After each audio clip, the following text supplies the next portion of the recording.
Hello everyone, welcome to the session. I'm Tabish Abbasi and I will be your trainer throughout this journey. So let's start this session. As you can see, this is the agenda of today's session. Basically आज हम बात करने वाले हैं coding and decoding का तीसरा session, odd man out and analogies. Coding and decoding के पहले दो सेशन में ले चुका हूं, जिसमें हमने नंबर सीरीज और अल्फाबेट सीरीज पर बात की थी। पूरा सेशन है और आज हम बात करने वाले हैं odd man out and analogies. अब देखो, ओड मैन आउट का सीधा सा मतलब हमें कुछ नंबर्स दिए रहेंगे और वो सभी के सभी नंबर्स किसी एक पर्टिकुलर पैटर्न को फॉलो करेंगे, लेकिन उनमें से कोई पर्टिकुलर नंबर होगा, कोई एक नंबर ऐसा होगा जो उस पैटर्न को फॉलो नहीं करेगा। तो सीधी सी बात है, वो जो फॉलो नहीं करेगा वही अपना ओड मैन आउट हो जाएगा। अब बात करते हैं एनालॉजीज की। एनालॉजीज में क्या होगा, लेट सपोज कुछ इस तरीके से होगा, मतलब एनालॉजी हमें दे के रखेगा। लेट सपोज पेज से बुक बनती है, तो लेटर से क्या बनेगा, मतलब इस तरीके की एनालॉजी होगी। अभी हम उस सेशन में डिस्कस करेंगे। Okay, so let's move on. आगे बढ़ने से पहले मैं आपको लॉजिक समझाना चाहता हूँ कि मतलब कैसे होगा, किस तरीके से होगा। लेट सपोज मुझे एक सीरीज ऑफ नंबर दिया गया, मतलब मुझे कुछ नंबर दिए गए। ओके, लेट सपोज मुझे दिया गया 2, 4, 6, 8, 10 और यहाँ पर 12 और मुझे यहाँ पर दे दिया गया 30। ओके, अब यहाँ पर ओड मैन आउट इसमें से कौन सा नंबर है। देखो, ये 2 क्या है, 2, 4, 6, 8 और ये 10, 12, ये सभी के सभी इवन नंबर है। ये सभी के सभी क्या है, इवन नंबर्स हैं। लेकिन ये जो 13 है ये तो ओड नंबर है, ये 13 तो ओड नंबर है। तो जाहिर सी बात है ये 13 अपना क्या हो जाएगा, ये 13 अपना ओड मैन आउट हो जाएगा। ओके, ओड मैन आउट हो जाएगा। अब यहीं पर दूसरी तरफ क्या हो सकता है, देखो 2 और 4 इन दोनों का डिफरेंस कितना है, 2 का है। 4 और 6 का डिफरेंस 2 का है। 6 और 8 का डिफरेंस भी 2 का है। यहाँ पर भी डिफरेंस 2 का है और यहाँ पर भी 2 का है, लेकिन यहाँ पर डिफरेंस सिर्फ 1 का है। तो इस बेसिस पर भी मैं कह सकता हूं कि इसमें 13 एक ओड मैन आउट है। ओके, अब कुछ और एग्जांपल लेना। लेट्स सपोज 5, 10, 15 और 20 और 28। अब यहाँ पर देखो 5 और 10 का डिफरेंस कितना है, 5 का है। 10 और 15 का डिफरेंस कितना है, 5 का है। 15 और 20 का डिफरेंस कितना है, ये भी 5 का है। लेकिन 20 और 28 का डिफरेंस यहाँ पर 8 का है, तो इसलिए मैं कह सकता हूँ कि भाई ये जो 28 है ये ओड मैन आउट है।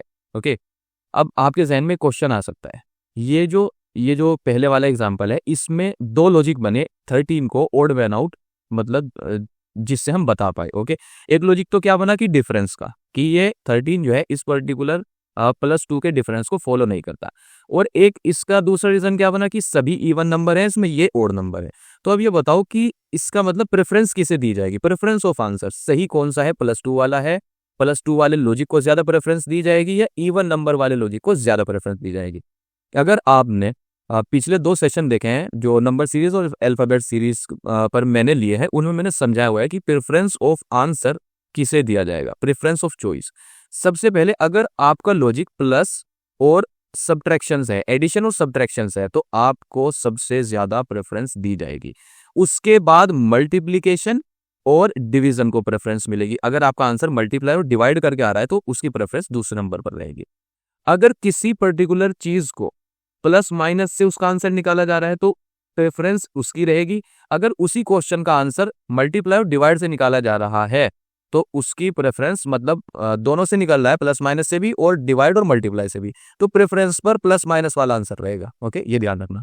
और अगर इनसे भी नहीं आ रहा है और अगर आपका आंसर आ रहा है नेचर ऑफ नंबर्स से, नेचर ऑफ नंबर्स मतलब ओड इवन, जिस तरीके से ये इवन आया भाई, इवन नंबर से nature of number, odd even nature of number होती है, तो इसकी प्रेफरेंस होगी तीसरे नंबर पर। फर्स्ट पर इसकी होगी, दूसरे पर इसकी, तीसरे पर इसकी, और चौथे पे लास्ट में कहीं जाकर होगी मल्टीपल ऑपरेशंस, मतलब मल्टीपल ऑपरेशंस हमें करने पड़ रहे हैं, उसके बाद जाके हमारा आंसर आ रहा है, तो उसकी प्रेफरेंस सबसे लास्ट की होती है, सबसे बाद की होती है। ओके, अब इन चीज़ों को और बेहतर तरीके से समझने के लिए किस तरीके के क्वेश्चन आते हैं, कैसे सोल्व करने हैं, एग्जाम वाले क्वेश्चन ही मैंने इसमें इंक्लूड किया ताकि हमें अच्छे समझ में आ जाए। तो अब हम कुछ क्वेश्चंस लेंगे और उनको सोल्व करेंगे। Okay, so let's move on. सबसे पहला क्वेश्चन देखो क्या कह रहा है, find the odd man out 2, 3, 5, 7, 9, 11। अब इसमें ओड मैन आउट कैसे होगा, देखो 2, 3, 5, 7, 9 और 11। अब यहाँ पर इनका डिफरेंस देखो 3 और 5 का डिफरेंस कितना है, 2 का है। 5 और 7 का डिफरेंस कितना है, 2 का है। 7 और 9 का डिफरेंस कितना है, 2 का है। 9 और 11 का डिफरेंस कितना है, 2 का है। लेकिन 3 और 2 का डिफरेंस 2 का नहीं है, ये 1 का डिफरेंस यहाँ पर आ रहा है। तो इसलिए मैं कह सकता हूँ कि जो 2 है वो क्या है, वो ओड मैन आउट है। और ये मेरा लॉजिक इसके पीछे क्या था भाई, ये डिफरेंस को फॉलो नहीं कर रहा, ये क्या नहीं कर रहा, ये डिफरेंस को फॉलो नहीं कर रहा।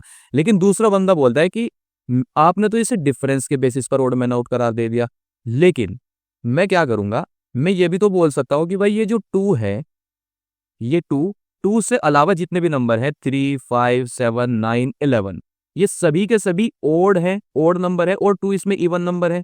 तो मैं इस 2 को ओड मैन आउट इसलिए कह रहा हूं क्योंकि 2 is only even among these numbers. Okay भाई, ये भी इसका ये भी रीजन सही बनता है, ये लॉजिक भी उसका सही बनता है। और तीसरा बंदा है वो कहने लगा कि भाई इसमें 9 जो है वो ओड मैन आउट है।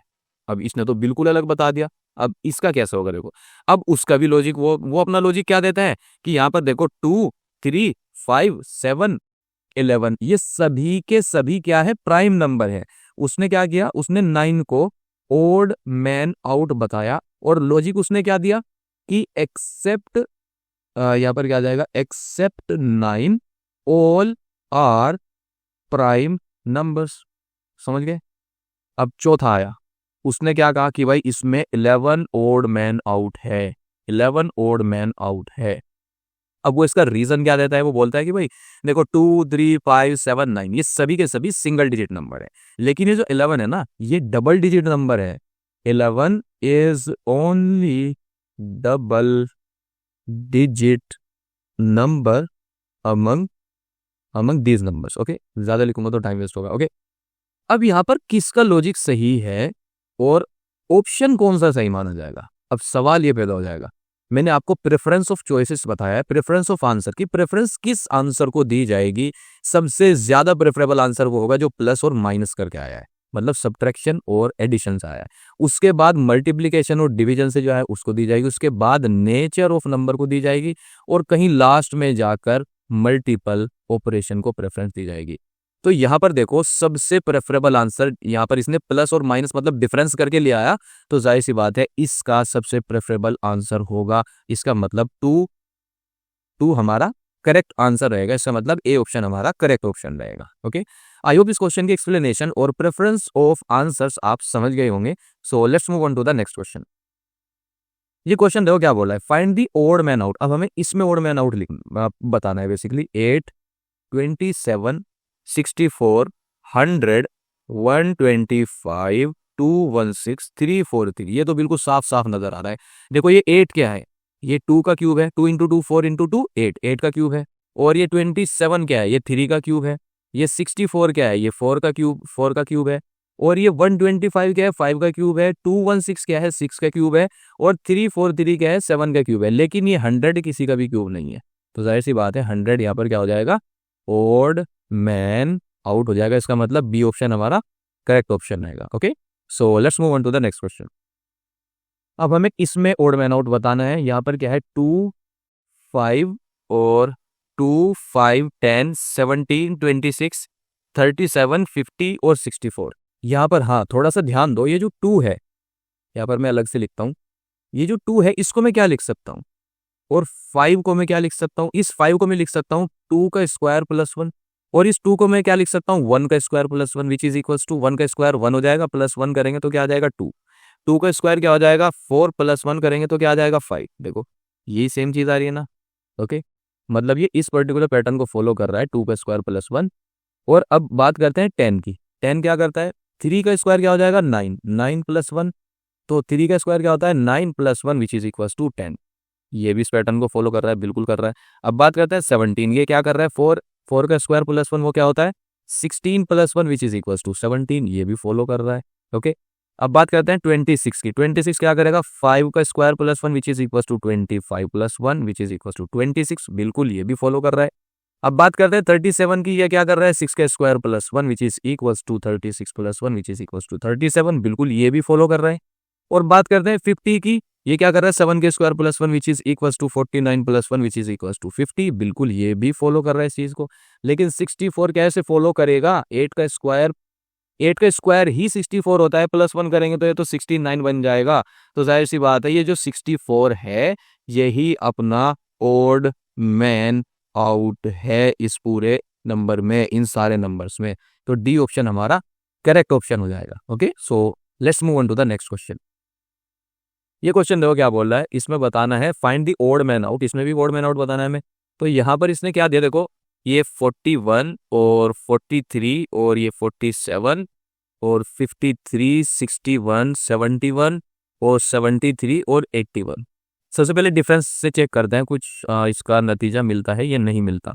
तो यहाँ पर 43, यहाँ पर 2 का डिफरेंस है, और यहाँ पर कितना डिफरेंस है, 4 का है, और यहाँ पर कितना डिफरेंस है, यहाँ पर 41, इसमें तो 2 का डिफरेंस आ गया, और यहाँ पर कितना डिफरेंस आ गया, 4 का आ गया, और यहाँ पर कितना डिफरेंस आएगा, 3 और 3 यहाँ पर 6 का डिफरेंस आ जाएगा, और यहाँ पर कितना आएगा, 7 और 1 8 का डिफरेंस, और यहाँ पर कितना डिफरेंस आ रहा है, 9 और 1 10 का डिफरेंस, और यहाँ पर कितना का आ रहा है, 2 का, और यहाँ पर 8 का। तो डिफरेंस तो इसमें कोई खास है नहीं, हमें कोई पैटर्न नहीं मिल रहा है। लेकिन यहाँ पर आप थोड़ा सा ध्यान दो, ये जो 41 है, 43, 47, 53, 61, 71 और 73, ये सभी के सभी क्या हैं, ये सभी के सभी प्राइम नंबर्स हैं। छोड़ के इस 81 को, 9 इंटू 9 क्या होता है, 81। तो जाहिर सी बात है ये नोट अ प्राइम नंबर है, और ये सभी के सभी प्राइम नंबर हैं, और 81 प्राइम नंबर नहीं है। तो इसलिए ये क्या हो जाएगा, अपना ओड मैन आउट हो जाएगा। इसका मतलब बी ऑप्शन हमारा करेक्ट ऑप्शन रहेगा। Okay, so let's move on to the next question.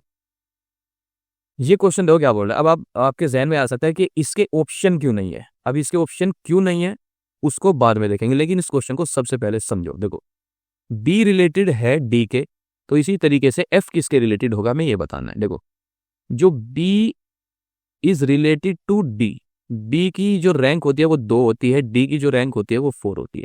और इसी तरीके से एफ किससे रिलेटेड होगा, एफ की जो रैंक होती है वो कितनी होती है, 6 होती है। यहाँ पर ये क्वेश्चन मार्क है, ये क्वेश्चन मार्क है भाई। तो यहाँ पर देखो सबसे पहले डिफरेंस से चेक करेंगे, 2 और 4, यहाँ पर डिफरेंस कितना है, 2 का है।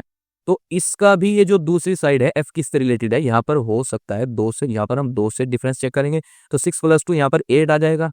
तो 8 पर कौन सा होता है भाई, 8 रैंक किस लेटर की होती है अल्फाबेट में, 8 होती है एच की, 8 रैंक होती है एच की। तो अपना आंसर क्या आ जाएगा, एच आ जाएगा। अब यहाँ पर दूसरा क्या हो सकता है, देखो अब ये जो 2 और 4 आया है, इसका मतलब ये तो अपना हो गया एक तरीका। अब दूसरा तरीका इसका क्या हो सकता है भाई, 2 और ये 4 कैसे आया, ये 4 ऐसे भी तो आ सकता है, 2 का डबल किया हो, 2 × 2 4। तो इसी तरीके से यहाँ पर 6 का भी तो डबल हो सकता है, 6 का यहाँ पर डबल करेंगे तो क्या आएगा, 12 आएगा। तो यहाँ पर इसका डबल करने से भी तो आ सकता है। तो जब इसका यहाँ पर जब डबल करेंगे, 6 × 2 करेंगे, 12 आ जाएगा। तो 12th रैंक पर कौन सा लेटर होता है अल्फाबेट का, वो होता है एल। ओके, अब ये दूसरा ये भी हो सकता है भाई, इसका आंसर एच भी हो सकता है, एल भी हो सकता है। अगर आपको ऑप्शन में एच मिला तो आप टिक करोगे और आगे बढ़ जाओगे। अगर एच नहीं मिला तो आप क्या करोगे, वहां से इस वाले लॉजिक को फॉलो करोगे, इस वाले पैटर्न को ढूंढने की कोशिश करोगे। ओके, अगर आपको एल मिल गया तो एल पर टिक करोगे और आगे बढ़ जाओगे। अब तीसरी चीज और हो सकती है भाई, ये जो 2 और 4 है ये एक और तरीके से भी आ सकता है। एक और तरीके से कैसा आ सकता है, 4 बट 2 का स्क्वायर हो गया हो, इस तरीके से भी तो 4 आ सकता है, बिल्कुल आ सकता है। तो जाहिर सी बात है 6 के साथ भी हमें स्क्वायर करना पड़ेगा। तो 6 का स्क्वायर क्या होगा, 6 का स्क्वायर होगा अपना 36। अब आप बोलोगे यार 36 तो अल्फाबेट में मतलब लेटर भी नहीं होते, तो हम क्या करेंगे, 36 - 26 विच इज इक्वल टू 10। भाई 10 तो आता है ना 26 में, 26 टोटल लेटर होते हैं, तो 10 आ जाएगा। 10 पर कौन सा लेटर होता है, वो होता है जे। ओके, 10 पर लेटर होता है जे। अब आप क्या करोगे, अगर आपके ऑप्शन में एच और एल कोई सा भी नहीं है तो आप जे पर टिक करोगे और आगे बढ़ जाओगे। लेकिन यहाँ पर एक सिचुएशन अगर आपके साथ ऐसी बन गई कि ये तीनों ही ऑप्शन में है, तो किसको टिक करना है और किसको टिक नहीं करना है, उस केस में सही आंसर क्या होगा ये बताओ। तो सबसे प्रेफरेबल आंसर रहेगा आपका एच, एच को टिक करोगे और आगे बढ़ जाओगे। अगर आपके ऑप्शन में एच नहीं है, एल और जे है, तो आप एल को टिक करोगे और आगे बढ़ जाओगे। और अगर कोई सा भी नहीं है, जे है, तो फिर तो जे ही बच रहा है, तो जे को टिक करोगे आगे बढ़ जाओगे। इसलिए मैंने इसमें ऑप्शन नहीं रखे, आपको तीनों केसेस समझाने थे कि क्या हो सकता है, किस तरीके से क्वेश्चन बन सकते हैं, पूछे जा सकते हैं। ओके, यही समझाना था। तो let's move on to the next question. ये क्वेश्चन देखो क्या बोल रहा है, कप रिलेटेड है लिप से, तो बर्ड किससे रिलेटेड होगा हमें बताना है। अब देखो कप क्या होता है, कप में हम कुछ चीज पीते हैं। ओके, लिप्स के जरिए से पीते हैं, और ये जो बर्ड है ये किससे रिलेटेड होगी? क्या बश से रिलेटेड हो सकती है? नहीं हो सकती। क्या ग्रास से रिलेटेड हो सकती है? बिल्कुल भी नहीं हो सकती। फॉरेस्ट से रिलेटेड भी नहीं हो सकती। लेकिन बीक, बीक बोलते हैं चोंच को, बर्ड बीक से ही तो पिएगी ना, तो ये इससे रिलेटेड होगी। तो इसका करेक्ट ऑप्शन क्या होगा? बीक होगा। यहाँ पर देखो कैलकुलेशन कुछ नहीं हो रही है, यहाँ पर एनालॉजी समझनी पड़ेगी। अगर आप मतलब थोड़ा सा दिमाग आपको यहाँ पर लगाना पड़ेगा कि बात किस चीज की हो रही है, किस चीज का रिलेशन किससे बैठ रहा है। Okay, so let's move on to the next question. ये क्वेश्चन देखो क्या बोल रहा है, फ्लो रिलेटेड है रिवर से, तो स्टेगनेंट किससे रिलेटेड होगा? देखो फ्लो तो किससे बोलते हैं हम? बहना किसी चीज का, मतलब कोई चीज बह रही है, और वो रिवर से रिलेटेड है, रिवर में तो पानी बहता है ना। स्टेगनेंट बोलते हैं रुका हुआ, स्थिर, समझ रहे हो? स्टेगनेंट बोलते हैं रुका हुआ, स्थिर। अब रेन का पानी तो रुका हुआ नहीं होता, स्ट्रीम भी धारा को बोलते हैं जो बह रही हो। लेकिन पूल, पूल में जो पानी होता है वो ठहरा हुआ होता है, रुका हुआ होता है, स्थिर होता है। तो इसका सीधा सा आंसर हो जाएगा पूल। ओके, यहाँ पर आपकी basic knowledge, common sense use होगी। ओके, तो कूल इसका करेक्ट आंसर हो जाएगा। So let's move on to the next question. ये क्वेश्चन दो क्या बोला है, रीजन अगर रिलेटेड है, भाई रीजन मैं यहां पर लिख लेता हूं REASON। ओके, रीजन अगर रिलेटेड है किससे? एस, एक सेकंड पेन में कुछ हो गया, SF, अरे क्या हो रहा है यार, एक सेकंड में इसे इरेज करता हूं पहले।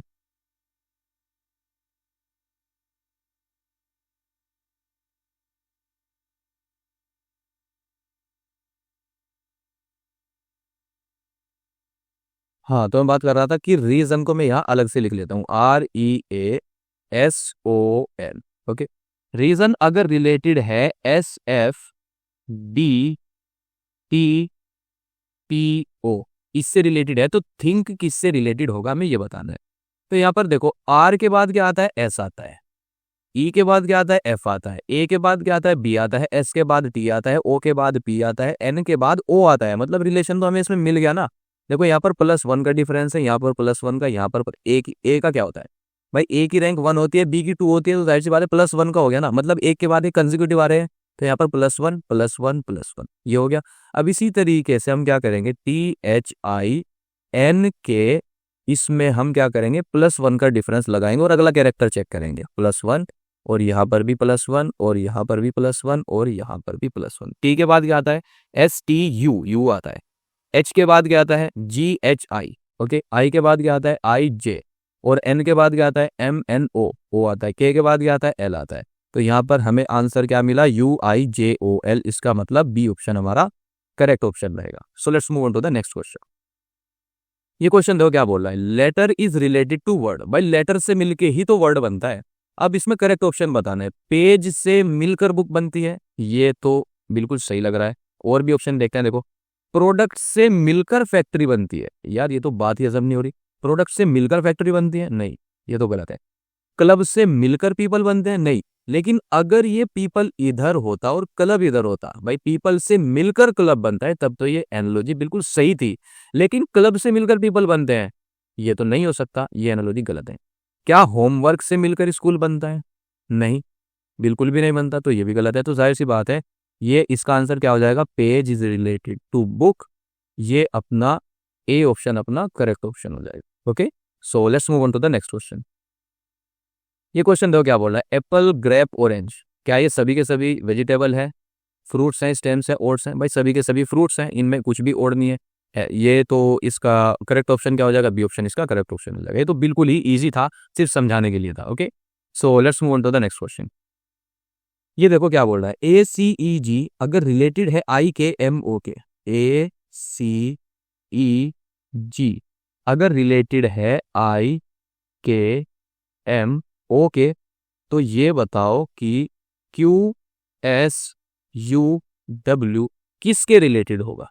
ओके, देखो ए का क्या होता है? ए की रैंक होती है 1, सी की क्या होती है 3, ई की होती है 5, जी की होती है 7, आई की होती है 9, के की होती है 11, एम की होती है 13, ओ की होती है 15। तो यहां से डिफरेंस चेक करो कितने का है? 8 का। यहां से डिफरेंस कितने का है? 8 का। यहां से भी कितने का है? 8 का। यहां से भी कितने का है? 8 का। तो जाहिर सी बात है, हर 8 का डिफरेंस यहाँ पर आ रहा है, तो यहाँ पर भी 8 का ही डिफरेंस लगाएंगे। देखो, क्यू का क्या होता है? 17, एस का क्या होता है? 19, क्यू का 17 ही होता है और एस का 19 होता है और यू का 21 और इसका 23। तो यहाँ पर इसमें +8 कर देंगे, +8 का डिफरेंस आ रहा है ना, तो +8 कर देंगे, +8। अब 17 और 10 27, दो उसमें से घटाओ तो क्या बन जाएगा 25। 19 और 10 29, दो घटाएंगे तो हमें क्या मिलेगा 27। 21 और 8 कितना हो जाएगा 20, सॉरी 21 और 8 कितना हो जाएगा 29। ओके, और यहाँ पर ये क्या हो जाएगा, इसमें और जोड़ेंगे तो ये हो जाएगा अपना 31, मतलब 23 + 8 करेंगे तो ये 31 हो जाएगा। ओके, अब 25th रैंक पर कौन सा लेटर होता है भाई, वाई होता है। ओके, 27th रैंक पर कोई लेटर होगा, बिल्कुल भी नहीं होगा, क्योंकि 26 तो टोटल लेटर होते हैं। तो -26 करेंगे तो हमें क्या मिलेगा 1, और 1 पे कौन सा लेटर होता है, ए, समझ गए। और 29 - 26 करेंगे तो हमें यहाँ पर क्या मिलेगा 3, उस पर कौन सा लेटर होता है, सी। 31 - 26 करेंगे तो यहाँ पर हमें क्या मिलेगा, यहाँ पर हमें मिलेगा 4 और 1 5, ये 5 हो जाएगा ना, तो ये मिलेगा ई। तो YACE, तो जाहिर सी बात है सी ऑप्शन हमारा करेक्ट ऑप्शन हो जाएगा। Okay, so that's it for this video. लेकिन जाने से पहले मैं आपको एक बात बताना चाहता हूँ, अगर आप इस सेशन को यूट्यूब एप्लीकेशन पर देख रहे हो तो मैं आपको हाईली रिकमेंड करूंगा कि प्ले स्टोर पर जाओ और मास्टर एप्टीट्यूड को डाउनलोड कर लो। इससे आपको क्या फायदा होगा, देखो जो मैं आपको सेशन में पढ़ा रहा हूँ ना, ये जो सॉल्यूशन बता रहा हूँ कैसे करना है, किस तरह करना है, ये चीजें आपको समझ में आनी ही आनी है। मेन चीज पता है क्या होती है, मेन चीज ये होती है कि आप क्वेश्चन को पढ़ने के बाद कितने इंटरप्रेट कर पा रहे हो, क्या आप खुद से क्वेश्चन कर पा रहे हो, ये मेन चीज होती है। अगर ये चीज आपको आ गई, एग्जाम में क्या होगा, एग्जाम में आपको सॉल्यूशन मिलेंगे क्या, आपको सॉल्यूशन नहीं मिलेंगे, आपको खुद से करने पड़ेंगे।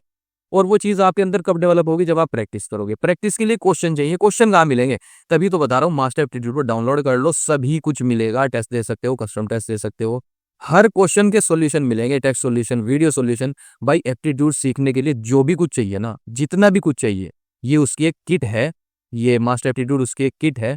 चाहो तो डाउनलोड कर लो अगर आप वाकई सीखना चाहते हो, और अगर आप नहीं सीखना चाहते, फॉर्मेलिटी पूरी कर रहे हो, तो ये एप्लीकेशन आपके लिए बिल्कुल भी नहीं है। Okay, so that's it for this video. Thank you and all the best.